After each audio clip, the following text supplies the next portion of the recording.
Good morning, YouTube. I'm stuck in the past. Well, anyway.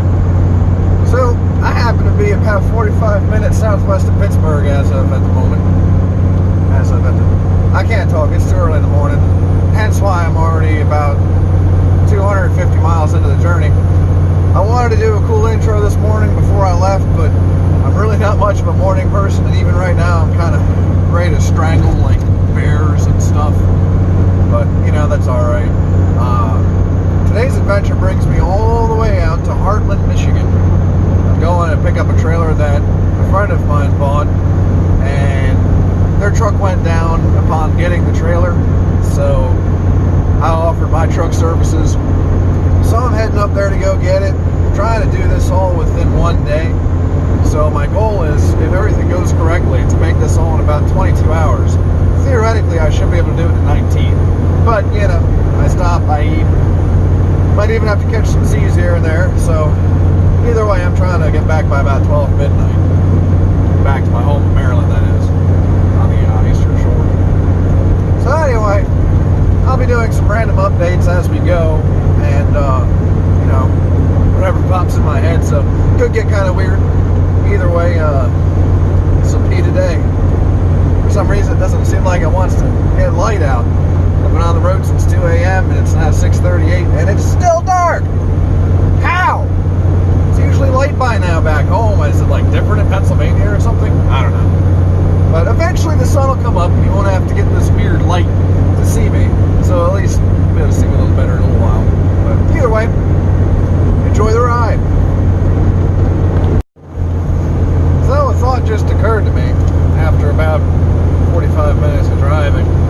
That the reason it's still not light out, even though it is 7-11, is I live all the way on the East Coast, pretty much as far over as you can get on the Eastern Shore of Maryland. So usually by about 6:50 we got some glimmers of light. Well, I'm all the way up in like the northwestern area of Pennsylvania right now, getting ready to get into Ohio. So I imagine it takes the sun a little bit longer to go that way and actually start lighting the region up, which explains the extra time it takes for it to start getting light out. Things you think about while you're on the road, I guess. Guess I learned something in school.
Just made a successful stop at the Ford dealership where the truck that didn't make the trip ended up being put. I got the stuff out of the truck, and I think the owners will be very happy to know they've got their complete set of boots again.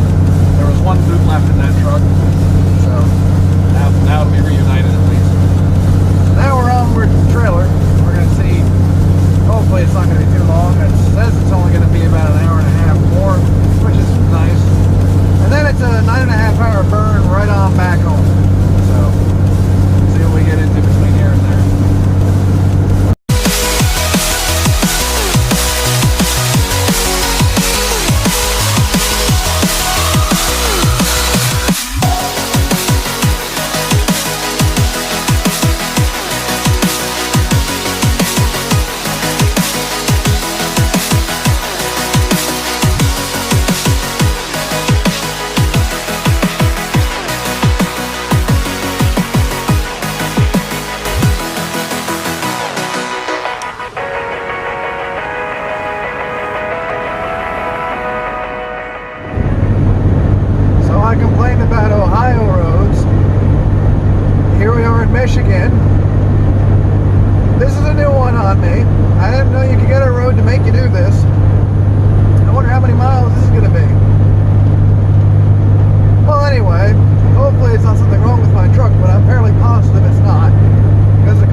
closer back there.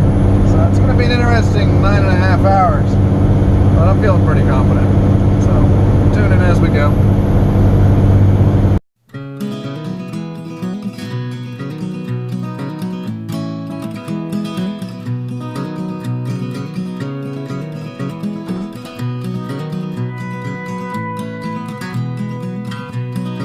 I really can't get enough of this sky.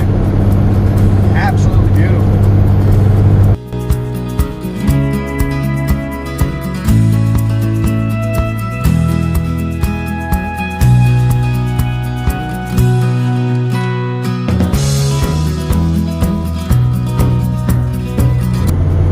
As we approach hour 15, it occurs to me there's a product I really have come to enjoy. And on this trip, it's become almost an asset. I don't like pushing products, but you know, I'm weird, so I always gotta push the weird thing. This stuff's amazing. 2 or 3 pieces is basically the equivalent of a strong espresso. And having one piece here and there throughout the duration of the drive is actually keeping me going. It tastes really good too. You can find it on Amazon if you're ever interested. It's called Coca-Cola. German. Good stuff.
Whatever it is, it's the line that goes basically along the East Coast through Pennsylvania, New York, Virginia, all that stuff. And they're just rolling hills.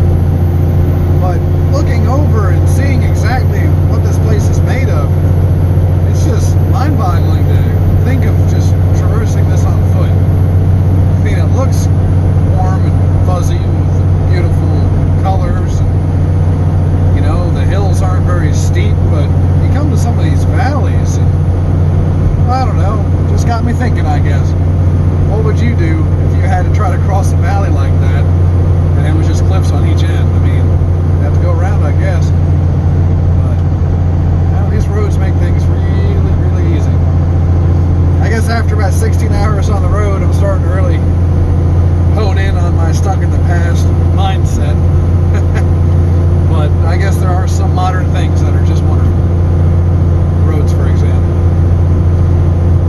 Well, YouTube, 20 hours in, I got 1 hour left. It's going to bring me in about 21 hours. It's an hour shy of what I projected it would take. So all in all, I made some really good time. All the way up to Heartland, Michigan and back. All in 21 hours. In front of us is the Bay Bridge. Kind of an iconic bridge for Maryland anyway. Evidently it's on the top 10 list of most terrifying bridges in America. I don't understand why that is, except that every time I cross this thing in high traffic areas, up on that turn ahead of us, it seems like everybody wants to slam on their brakes. So I'm guessing the reason why this bridge is scary is because it has a turn on it. I didn't realize that made something scary, but here it is. You guys tell me.